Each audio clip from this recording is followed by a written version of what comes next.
आप लोग देखेंगे ये संधि आपकी आ रही थी। इसमें सबसे पहली संधि है आपकी दीर्घ संधि, जो ये स्वर संधि का पहला पार्ट है। पहली है ये स्वर संधि का आपका ये पहला पार्ट है, तो इसे हम कहते हैं दीर्घ संधि। दीर्घ संधि में स्वर संधि के होने के कारण इसमें क्या बताया गया था, स्वरों के साथ स्वरों का मेल, स्वरों के साथ स्वरों का मेल स्वर संधि कहलाती है। देखिए स्वर है ये, बड़ा आ, बड़ी ई, बड़ा ओ और ऋषि, इसे हम स्वर भी कहते हैं। और इसके बाद आप देखेंगे दीर्घ का मतलब क्या है। बच्चों का ज्यादातर कहना है कि मैडम याद नहीं होता है और भूल जाते हैं, भूलने की फितरत है, अच्छा है, लेकिन कम से कम ये याद रखो कि बताया क्या था। दीर्घ मीन्स होता है, अगर आप अर्थ समझ जाओगे तो आपको इसे करते बिल्कुल जरा भी टाइम नहीं लगेगा, आप अपने आप कर सकते हो। दीर्घ मीन्स होता है बड़ा, और बड़े का मतलब होता है बड़े अक्षर से। बड़ा अक्षर देखिए आप कौन से हैं, बड़ा आ, बड़ी ई, बड़ा उ और ऋषि।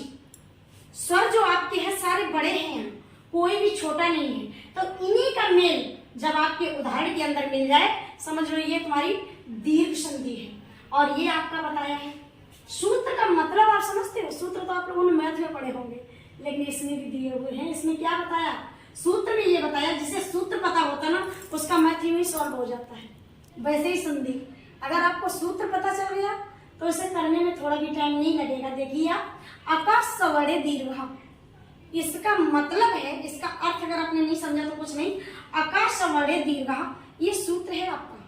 कभी कभी आपका संधि में पूछ लिया जाता है, 4 संधियों के ये सूत्र लिख दिए जाते हैं और पूछ लिया जाता है इसमें आपका सूत्र कौन सा है, तो आप समझ ही नहीं पाते हो कौन संधि में कौन सूत्र।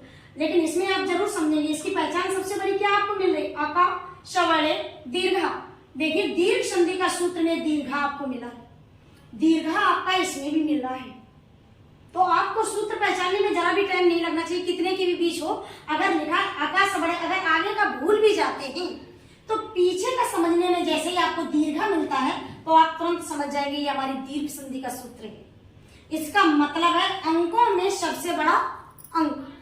आकाश सवड़े दीर्घ का मीन्स है अंकों में सबसे बड़ा अंक, इसे हम दीर्घ संधि कहते हैं।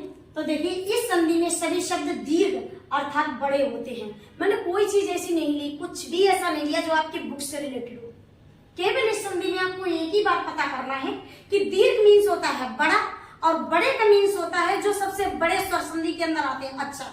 सबसे बड़े बड़ा आ, बड़ी ई, बड़ा उ और ऋषि, यही अक्षर आपके उसके अंदर आते हैं जो आपके स्वर होते हैं। तो स्वर में जो सबसे बड़ा होता है वो दीर्घ संधि होता है, और इसका भी अर्थ यही है, आकाश सवड़े दीर्घ, अंकों में सबसे बड़ा अंक अर्थात दीर्घ संधि। और अगर कोई सूत्र पूछता है तो सूत्र आप देखते ही समझ जाएंगे कि इसका सूत्र ये, क्योंकि इसमें भी दीर्घ लगा हुआ है और इसमें भी दीर्घ लगा हुआ है। तो आपकी कोई प्रॉब्लम तो बिल्कुल नहीं है। अगर आपको कोई प्रॉब्लम हो तो जरूर आप लिखकर बताएंगे, आप कमेंट्स करेंगे, बताएंगे, तो आपकी वो भी प्रॉब्लम सॉल्व हो जाएगी। लेकिन मैं चाहती हूँ कि जितना आपको पढ़ाया जाए आए। तो इसके बाद देखिए उदाहरण में सबसे पहले क्या बताया गया है, विद्यार्थी आपका दिया है, विद्या प्लस अर्थी बराबर विद्यार्थी। इसमें अगर हमारा इतना दिया हुआ आता है तो हम इसे देखते ही समझ जाएंगे इसमें हमें क्या मिल रहा है।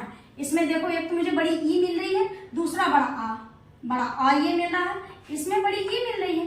तो ये दोनों शब्द किसके हैं, ये हमारे दीर्घ संधि के हैं। तो हम पहली बार में ही समझ जाएंगे कि हमारी दीर्घ संधि है क्या।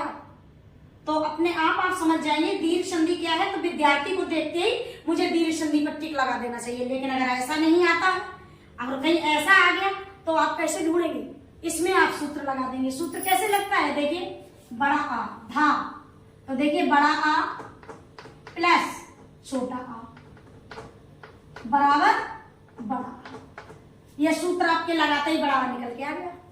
अब बताइए कोई प्रॉब्लम है, कोई प्रॉब्लम आपकी नहीं है। अगर ऐसा आ जाता है जब भी आप इसके माध्यम से ढूंढ सकते हैं। अगर आपका ऐसा आता है तो आपको अपने आप ही दिख जाता है कि ये है। अगर आपकी सूत्र के हिसाब से आता है तो सूत्र आपको ऑलरेडी पता चल चुका है। अब इसमें अब कोई प्रॉब्लम नहीं है। देखिए इसमें भी कविंद्रा, कवि प्लस इंद्रा, देखिए कविंद्रा, आपको बड़ी ई की मात्रा ये आपको दिख रही है। जैसे आपको बड़ी ई की मात्रा दिखती है आप अपने आप समझ जाएंगे ये हमारा दीर्घ संधि का है, क्योंकि बड़ी ई इसके अंदर आ रही है, वो भी स्वर में। जब स्वर में बड़ी ई आ रही है तो हमारा दीर्घ संधि हुआ। तो देखिए कवि प्लस इंदिरा बराबर कविंदर, छोटी ई प्लस बड़ी ई। अगर सूत्र आपको निकालना है तो देखिए छोटी ई की मात्रा, छोटी ई प्लस छोटी ई बराबर बड़ी ई। यहाँ भी छोटी ई लिख सकते हैं प्लस छोटी ई और बराबर बड़ी ई। तो इस तरह से आप कर लेंगे। मैं बहुत ज्यादा लिख नहीं रही हूँ क्योंकि आपके सामने लिखा हुआ है, ज्यादा लिखने से आप समझ नहीं पाएंगे। तो देखिए छोटी ई प्लस छोटी ई बराबर बड़ी ई। तो आप ऐसे भी देखकर समझ सकते हैं बड़ी ई जब हमारी आ रही। लेकिन एक बात जरूर ध्यान रखेंगे, ये सबसे बड़ी प्रॉब्लम है, बच्चे जहां कहीं इसे देखते हैं तो ये गलत मानते हैं। क्यों? इसलिए कि इसमें बड़ी की मात्रा, इसमें छोटी की मात्रा, लेकिन एक ई ने दो ई का रूप यहाँ पर लिया है। देखिए छोटी ई प्लस छोटी ई, दो ई, एक ई, देखिए ये छोटी बड़ी एक ई है। जब दोनों को प्लस करोगे तो आपकी बड़ी ई बन जाएगी। अगर यहाँ पहले ही हम बड़ी ई बना देंगे तो ये गलत नहीं हो जाएगा। लेकिन आप लोग क्या करते हो, बड़ी ई वाला ढूंढेंगे, उस पर टिक लगा के और आ जाते हैं आराम से, बहुत आसानी से आ जाते हैं। ज्यादातर हमारे स्टूडेंट्स देखते हैं और समझ भी गए होंगे जो ऐसा करते हैं। तो आप बड़ी ई को देखकर बड़ी ई वाला नहीं लगाएंगे। आपको यह ध्यान होना चाहिए कि बड़ी ई का रूप हमेशा छोटा ई लेता। और यही देखिए वो भी किया, बड़ा आ प्लस छोटा, इस दो आ में। और आप क्या करते हो, विद्या प्लस आर्थिक लगाते हो क्योंकि ये विद्यार्थी है। तो इसमें भी यही गलती आप करते हो, इसमें भी यही गलती करते हो। और ग्रीसा में तो सबसे बड़ी गलती करते हो क्योंकि इसमें भी क्या है, एक ही तुम्हारी ये और एक ही। तो यहाँ जब बड़ी की मात्रा है तो इसमें जब दूसरी ई नहीं है तो इसमें बड़ी ई ही रहेगी। तो आप फिर क्या कर देते हैं, इसमें छोटी वाले लगा देते हैं। तो आपको दोनों तरफ ध्यान रखना चाहिए। जब ऑलरेडी ये बड़ी ई दी है तो गिर प्लस ईशा बराबर गिरीशा। और इसके बाद आप क्या आ रहे हैं, तीसरा देखिए बड़ा ऊ आपका आया है। बड़ा ऊ में देखिए भान उदया, अगर आपका ऐसा आता है तो आप देखते ही समझ जाएंगे दीर्घ संधि, क्योंकि इसमें बड़ा ऊ लगा हुआ है। और यदि आपका ऐसा नहीं आता है तो आप इसे भी देखिए, इसमें आप क्या देखेंगे, छोटा ऊ, लेकिन आप क्या देखेंगे, ये छोटी मात्रा है। तो ये गलत है। क्यों गलत है कि इसमें तो बड़ी मात्रा लगी हुई है। लेकिन आप सबसे गलत होते हैं क्योंकि छोटे ऊ, एक ऊ ये है, एक ऊ आपका ये है। तभी देखिए छोटा ऊ प्लस छोटा ऊ, दो ऊ हो गए, एक ये और एक ये। एक आपका ये ऊ हुआ और एक आपका ये हुआ और प्लस बराबर बड़ा ऊ। तो अब आप देखेंगे जब दो ऊ आपके हुए तो ये बड़ा ऊ हुआ। तो इसके हिसाब से आप जितने भी बच्चे हैं, सब जितने छोटे ऊ की मात्रा वाला वर्ड है सब उस पर ही आप लगाएंगे।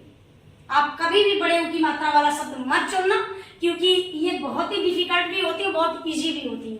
अगर समझ गए तो बहुत इजी, अगर नहीं समझे तो शायद है आप तुक्का मार के कभी भी नहीं कर पाएंगे। आप अगर ये सोचते हो कि हम तुक्का लगा देंगे राम राम करके हो जाएगा, ऐसा कभी नहीं होता। क्योंकि 3 के 3 आपको 4 देंगे, चारों सेम होंगे, कोई अंतर नहीं होगा। लेकिन अंतर होगा तो यही होगा। और ये तो आपको सबसे गलत लगती होगी क्योंकि भान प्लस उदया, इसमें बड़ी हो इसमें छोटा हो। लेकिन यही होता है कि जब बड़ा होता है तो छोटे में कन्वर्ट हो जाता है। एक ये दो दे दिए बराबर बड़ा हो। अब एक आपका ऋषि का बचा हुआ, देखिए आपकी ऋषि दी है तो मात्र ऋषम, मात्र प्लस ऋषम बराबर ऋषम। तो देखिए मात्र ऋषि एक ये आया, एक देखिए ये ऋषि प्लस ये ऋषि बराबर ये ऋषि। तो आपका ये कंप्लीट हो चुका है। तो जो आपकी आप गलतियां करते हैं इसे बार बार देखते रहिए और दोहराना बिल्कुल नहीं। बोर्ड में कम से कम आपकी 3 से 4 नंबर की आएंगी, एक सूत्र वाली आएगी, एक सूत्र पूछा जाएगा, दूसरी आपको ये वाली पूछ लेंगे, तीसरी आपको ऐसी लिखी पूछ लेंगे। 3 से 4 संधि हर साल आती हैं जो आपके नंबर सबसे ज्यादा उसमें कट जाते हैं। तो आप बिल्कुल ध्यान देंगे। अगर आपको किसी प्रकार की प्रॉब्लम है तो आप कमेंट्स बॉक्स में जरूर लिखेंगे, उसका सोल्यूशन आप तक आ जाएगा।